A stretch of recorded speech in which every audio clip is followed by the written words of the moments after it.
하나님의 말씀을 봉독하겠습니다. 열왕기상 8장 54절에서 66절까지의 말씀입니다. 구약성경 526면 어간에 있습니다. 열왕기상 8장 54절에서 66절까지의 말씀입니다. 솔로몬이 무릎을 꿇고 손을 펴서 하늘을 향하여 이 기도와 간구로 여호와께 아뢰기를 마치고 여호와의 제단 앞에서 일어나 서서 큰 소리로 이스라엘의 온 회중을 위하여 축복하며 이르되 여호와를 찬송할지로다. 그가 말씀하신 대로 그의 백성 이스라엘에게 태평을 주셨으니 그종 모세를 통하여 물은 말씀하신 그 모든 좋은 약속이 하나도 이루어지지 아니함이 없도다. 우리 하나님 여호와께서 우리 조상들과 함께 계시던 것 같이 우리와 함께 계시옵고 우리를 떠나지 마시오며 버리지 마시옵고 우리의 마음을 주께로 향하여 그의 모든 길로 행하게 하시오며 우리 조상들에게 명령하신 계명과 법도와 율례를 지키게 하시기를 원하오며 여호와 앞에서 내가 간구한 이 말씀이 주야로 우리 하나님 여호와께 가까이 있게 하시옵고 또 주의 종의 일과 주의 백성 이스라엘의 일을 날마다 필요한 대로 돌아보사 이에 세상 만민에게 여호와께서만 하나님이시고 그 외에는 없는 줄을 알게 하시기를 원하노라. 그런즉 너희의 마음을 우리 하나님 여호와께 온전히 바쳐 완전하게 하여 오늘과 같이 그의 법도를 행하며 그의 계명을 지킬지어다. 이에 왕과 및 왕과 함께한 이스라엘이 다 여호와 앞에 희생 제물을 드리니라. 솔로몬이 화목제 희생 제물을 드렸으니 곧 여호와께 드린 소가 22,000마리요 양이 12만 마리라. 이와 같이 왕과 모든 이스라엘 자손이 여호와의 성전의 봉헌식을 행하였는데 그날에 왕이 여호와의 성전 앞들 가운데를 거룩히 구별하고 거기서 번제와 소제와 감사제물의 기름을 드렸으니 이는 여호와의 앞 놋제단이 작으므로 번제물과 소제물과 화목제의 기름을 다 용납할 수 없음이라. 그때 솔로몬이 7일과 7일 도합 14일간을 우리 하나님 여호와 앞에서 절기로 지켰는데 하맛 어귀에서부터 애굽강까지의 온 이스라엘의 큰 회중이 모여 그와 함께 하였더니 여덟째 날에 솔로몬이 백성을 돌려보내매 백성이 왕을 위하여 축복하고 자기 장막으로 돌아갔는데 여호와께서 그의 종 다윗과 그의 백성 이스라엘에게 베푸신 모든 은혜로 말미암아 기뻐하며 마음에 즐거워하였더라. 아멘. 이제 성전을 다 짓고 솔로몬이 온 백성을 모아 그 성전 봉헌식을 하는 것입니다. 기쁜 마음과 감사와 자랑이 그 온 회중과 솔로몬의 기도에 충만하게 담겨 있습니다. 그의 기도를 요약하면 오늘 본문에 열왕기상 8장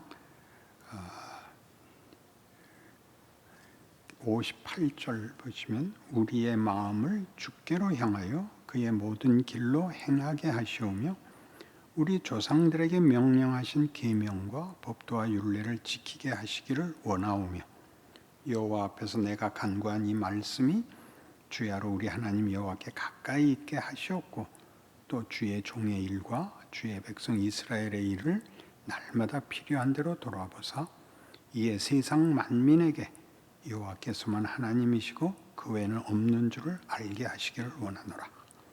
그런즉 너희의 마음을 우리 하나님 여호와께 온전히 바쳐 완전하게 하여 오늘과 같이 그의 법도를 행하며 그의 계명을 지킬지어다. 놀라운 이제 기도입니다. 하나님만 섬기고 온 세상에 하나님만이 주인인 것을 알게 하고 오늘 이 자리에 앉은 성전을 봉헌할 수 있었던 그동안의 헌신과 그 진심들의 결과물을 보는 그 마음으로 모든 이스라엘 백성들이 올바른 길, 복받는 길을 살기를 원한다. 이렇게 선언합니다. 7년 동안이나 지은 아마 세상에서 역사상 가장 호화롭고 정성과 진심의 건축물이었습니다. 그럼에도 불구하고 우리가 잘 아는 대로 이 성전은 무너집니다.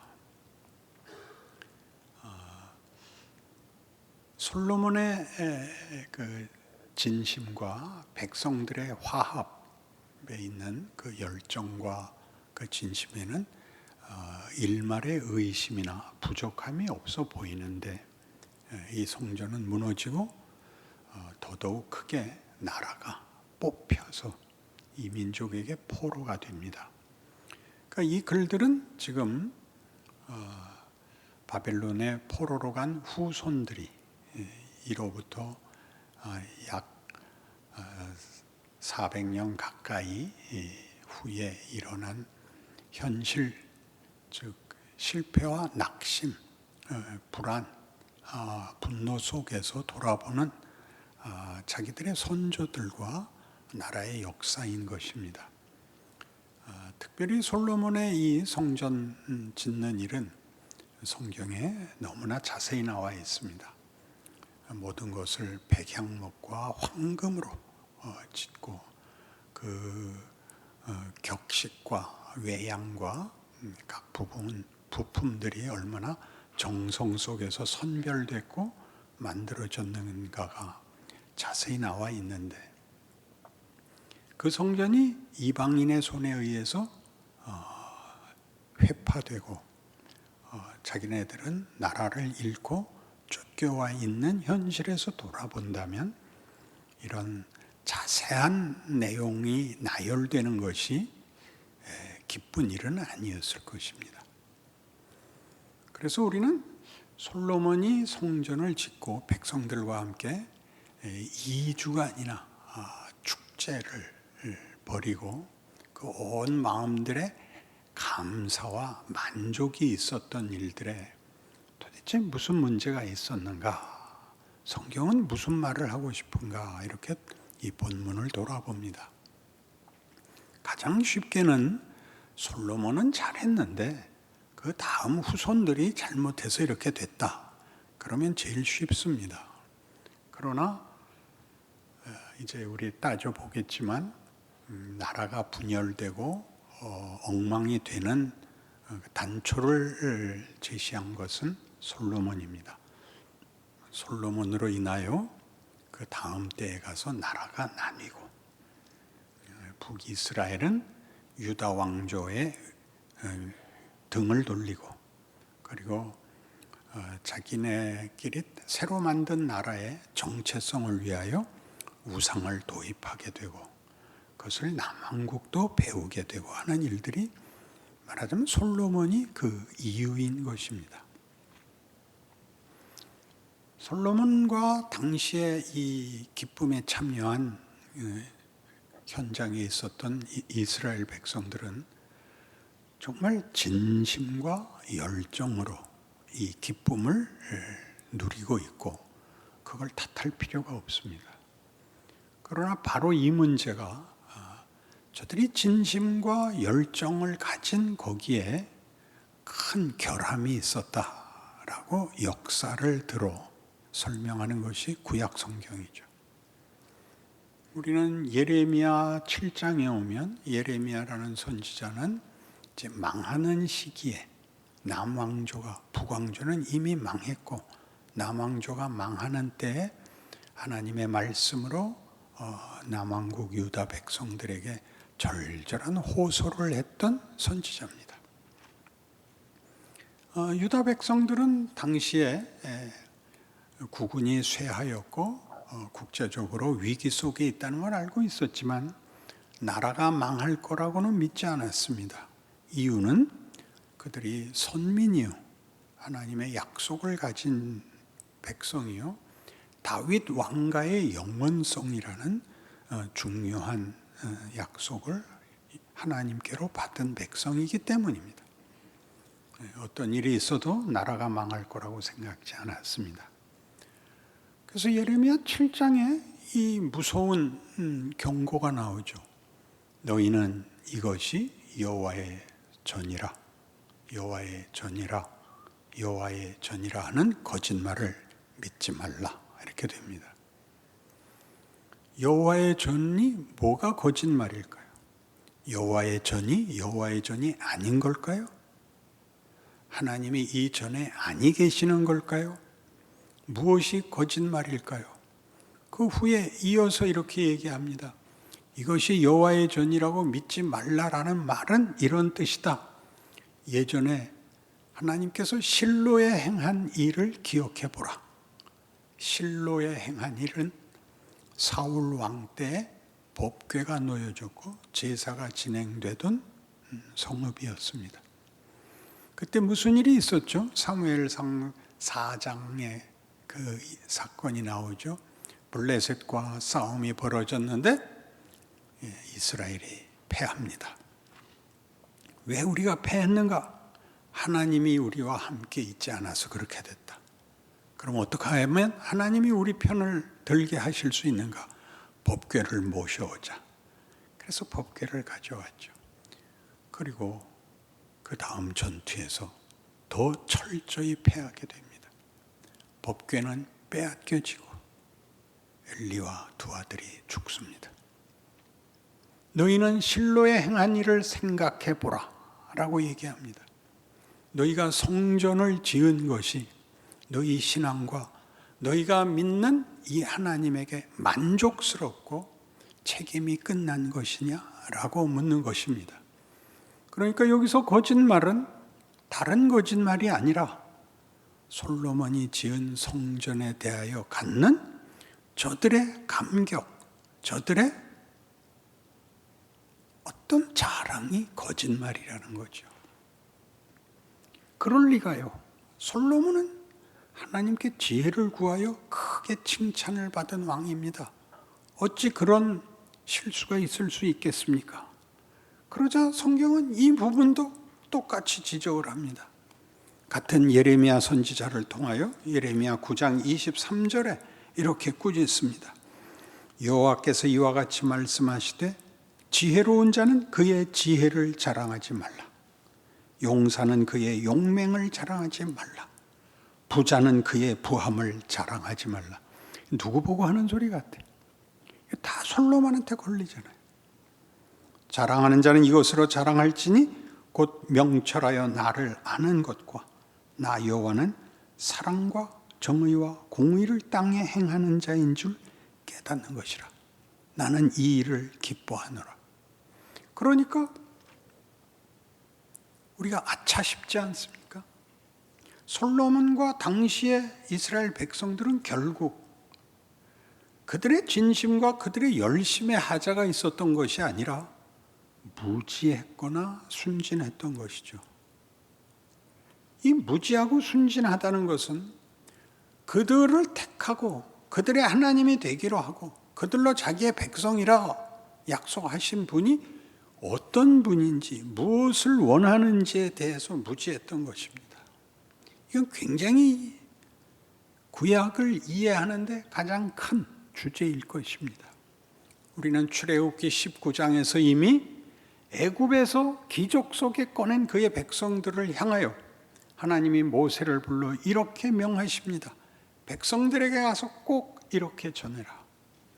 세계가 다 나의 것이다. 그런데 너희를 그 가운데서 내가 택하였다. 그러니 너희는 내 말을 듣고 나를 따르라. 그렇게 하면 너희는 내게 제사장 나라가 되고 너희는 내게 거룩한 백성이 될 것이다. 여기에 다시 순종이 등장을 하죠. 우리가 구약을 읽는데 제일 어려운 주제가 이 자유와 순종의 문제입니다. 솔로몬은 지혜를 구해서 하나님의 뜻에 부합했음에도 불구하고 그것이 순종을 만족시키는 것은 아니었다는, 그가 모든 정성을 바쳐, 아니 온 국민이 모든 정성을 바쳐 지은 성전이 말하자면 하나님이 원하시는 뜻과 내용을 대신할 수 있는 것은 아니라는, 그것이 잘못된 것이 아니라 그것으로는 부족한 것이 있다는 지적을 이렇게 역사적으로 받고 있는 것입니다. 하나님을 순종한다, 하나님을 알아야 된다 하는 얘기는 도처에 나옵니다. 특별히 이제 소선지서들에 가면 더 많이 나오는데, 소선지서들은 대부분 다 북왕조의 멸망기와 남왕국 유다의 멸망기에 등장합니다. 대표적인 호세아의 선언은 이겁니다. 나는 제사를 원치 않고 인애를 원하며 번제보다 하나님을 아는 것을 원하노라. 이렇게 나옵니다. 하나님을 아는 것을 원한다고요. 그러니까 당시에 솔로몬과 이스라엘이, 아니 구약 내내 이스라엘 백성들은 하나님을 누구라고 생각했을까요? 그들은 가장 크게는 권력이라고 생각한 것 같습니다. 하나님이 자기네 편을 들게 하기 위하여 제사와 법들을 지키면 하나님이 언제나 자기 편에 설 거라고 생각하는 그런 단순한 신앙을 가졌었을 것입니다. 하나님은 자기 백성을 끝까지 버리지 않고 언제나 편을 드시지만 바로 이 문제에 대해서만은 그들이 이해하는 하나님이 아니라 다른 하나님이라는 것, 그들을 부른 하나님은 더 큰 하나님이라는 것을 가르치기 위하여 매번 그들을 괴롭게 하십니다. 어려움에 처하게 하시고 다시 생각게 하십니다. 사사기가 그랬고 열왕기가 그랬고 회복된 후에 바벨론 포로 후에 예수님 오실 때까지 그랬고 예수님 오신 이후에 로마에 의하여 성전이 다시 파괴되고 아직까지 그렇습니다. 아직까지도 이스라엘은 하나님을 성경이 얘기하는 하나님으로 이해하지 못하고 있습니다. 이 문제는 매우 놀라워서 요한복음 17장에 가면 이 하나님을 아는 문제는 이렇게 되어 있습니다. 요한복음 17장 1절 이하를 제가 보겠습니다. 예수께서 이 말씀을 하시고 눈을 들어 하늘을 우러러 이르시되 아버지여 때가 이르러 싸우니 아들을 영화롭게 하사 아들로 아버지를 영화롭게 하게 하옵소서. 그러니까 지금 솔로몬에게서 하나님을 영화롭게 하는 것은 모든 아름다운 것으로 정성으로 이렇게 황금으로 지은 성전이었습니다. 그건 힘을 다한 것이죠. 그러나 지금 예수님께서 아버지의 영광을 위하여 하시겠다는, 그리고 그것이 영광이라고 얘기하는 것은 십자가입니다. 죽는 겁니다. 그러니까 구약 내내 뭐라 그러냐면 나는 인애를 원한다. 제사를 원치 않는다. 나는 너희가 정의를 행하기를 원한다. 정의, 인애 이런 단어들이 우리 다 아는 것 같지만 우리가 뭘 속느냐 하면 이런 것들이 도덕과 명분상 최고의 가치라고 생각을 합니다. 도덕과 명분에 있어서 최고의 가치라고 생각을 하는데 불과하면 그것이 공포가 됩니다. 여러분, 도덕이 공포가 되고 종교가 공포가 되는 것은 그것을 지킬 수가 없으면 지키지 못하는 사람을 공격하는 수밖에 다른 자신을 변호할 방법이 없습니다. 그러니까 우리가 개신교 2000년 교회 역사에서 제일 험했던 일이 뭐냐 하면 마녀 사냥이었습니다. 은혜를 베풀고 관용을 베풀고 회복과 용서를 가지지 못하는 한 명분은 모두를 죽이고 보복하는 일에 쓰였지 덕을 세우지 못했습니다. 그러니 우리가 솔로몬은 최선을 다해서 모든 것을 바쳐서 성전을 지었다. 그러고 나면 꼭 돌아봐서 넌 뭐 했어? 이렇게 된다고요. 우리 많은 얘기를 이렇게 했죠. 오늘 죽어도 눈을 뜨면 천국일 것을 믿는다. 또 하나 있습니다. 너 나중에 예수님 앞에 서서 너 세상에 살 때 뭐 하다 왔어? 그럼 저는 의사하다 왔습니다. 밤낮 주사나 놓다 왔어? 이렇게 꾸짖고 뭐라 그랬어요? 선교사로 나가야지 그랬습니다. 그렇지 않습니다. 하나님을 아는 것, 예수님은 오셨을 때 모두가 뭘 바랬죠? 그의 권능을 보고 그가 왕이 되라 그랬습니다. 권력을 잡아 하나님의 뜻을 힘으로 이루라 그랬고, 예수님은 사탄아라고 물리치셨고 친히 우리들의 손에 죽습니다. 뭘 하시자는 겁니까? 하나님의 영광은 용서에 있다. 하나님의 영광은 회복에 있다. 하나님의 영광은 기다리는 데 있다. 그렇게 말합니다. 무엇을 만들려고 할까요?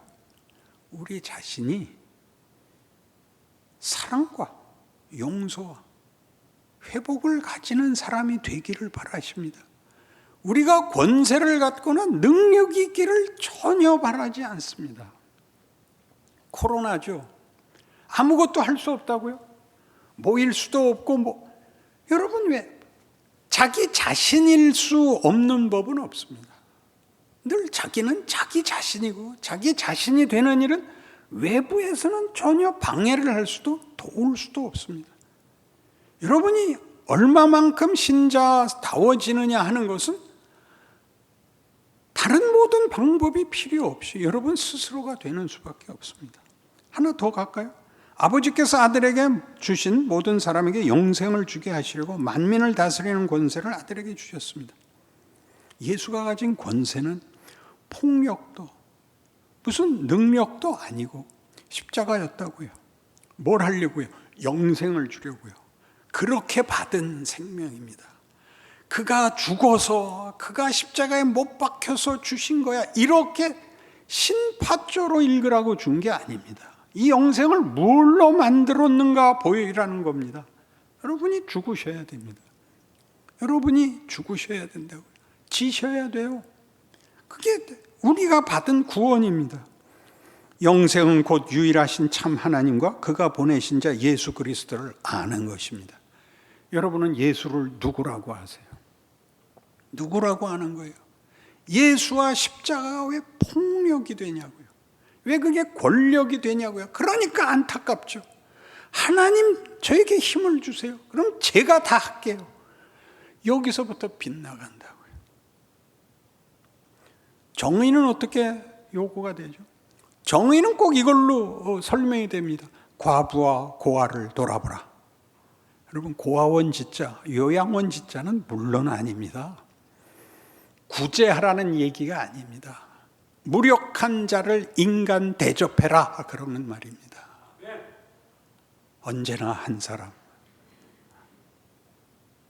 여러분, 이거 언제나 할 수 있습니다.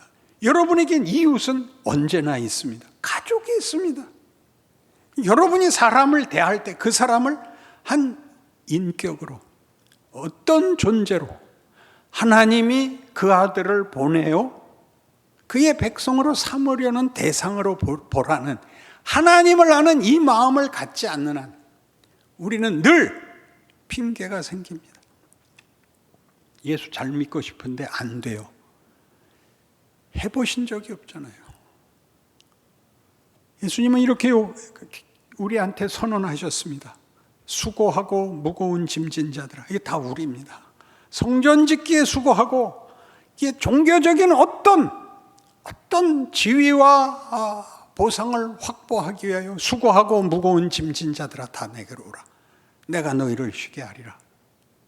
나는 마음이 온유하고 겸손하니 내 멍에를 메고 내게 배우라. 그리하면 너희 마음이 쉼을 얻으리니 이는 내 멍에는 쉽고 내 짐은 가벼움이라. 상대방을 조작하려 하지 않습니다. 강제하려 하지 않습니다. 우월하려 그러지 않습니다. 그러면 아무것도 할 게 없다고요? 아니요. 여러분 성품과 여러분의 마음을 다스리셔야죠.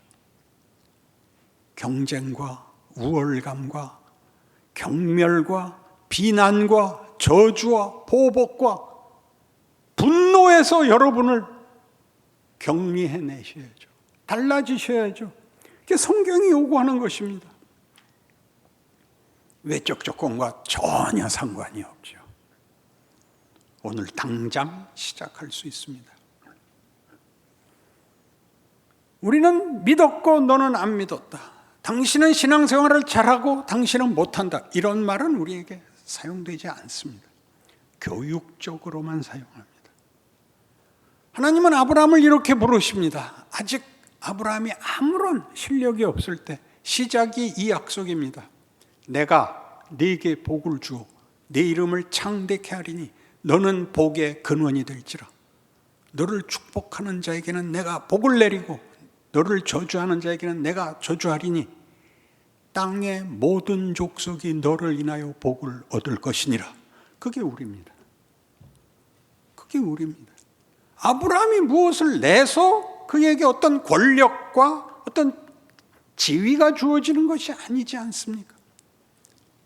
하나님께 복받는 자, 하나님의 복을 나누는 자로 부름을 받습니다.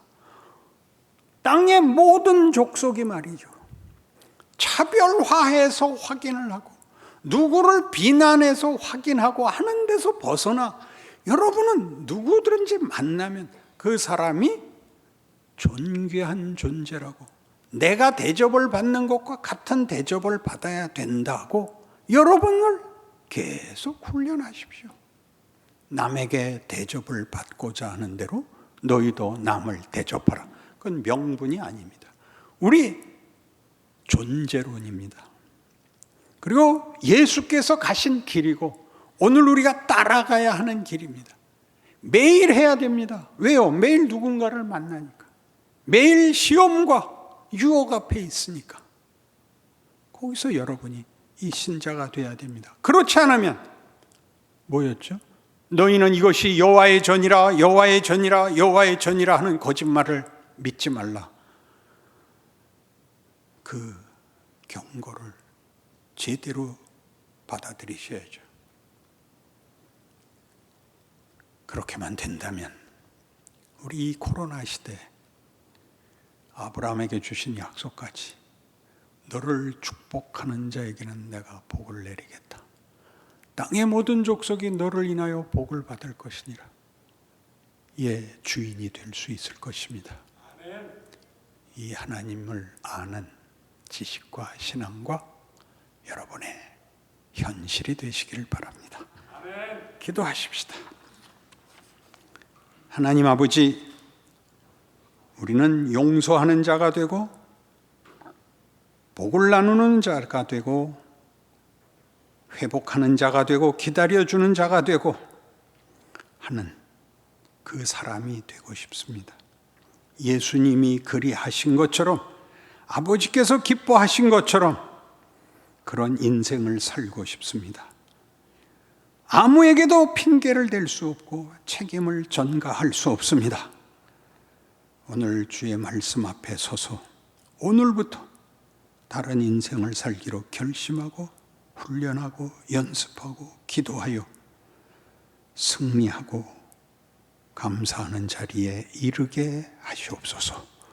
예수님 이름으로 기도합니다. 아멘.